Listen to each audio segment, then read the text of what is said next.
Havaların isinməsi və tətil mövsümünün başlanması paytaxtda yerləşən otellərdə qiymətlərin artmasına səbəb olub. Ekspertlərin sözlərinə görə bir neçə ay öncə ilə müqayisədə hazırda qiymətlər 30%-ə qədər artıb.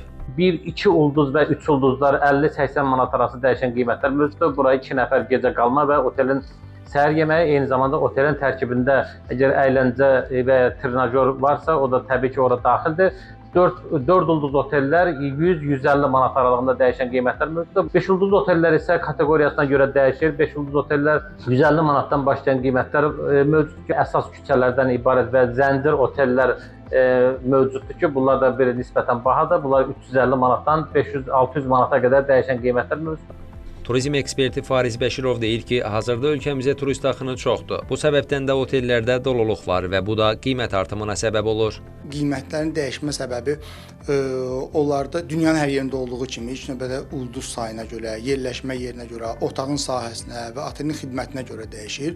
Ümumi olaraq götürsək qiymətə daxil olur oteldə gecələmə, otel daxili xidmətlərdən istifadə və səhər yeməyi. Beynəlxalq tədbirlərin keçirilməsi bura turist axınını daha da çoxaldır və burada otellərdə otağa tələbat çoxalır. Otağa tələbat çoxaldıqca, dolduqca daha baha qiymətə qalır. Ekspertlər iyul-avqust aylarında qiymətlərin daha da artacağını bildirirlər. Aylin Rəsulzadə, Cabbar Qaryağdıoğlu, Kənan Qafar, Xəbər ertəsi.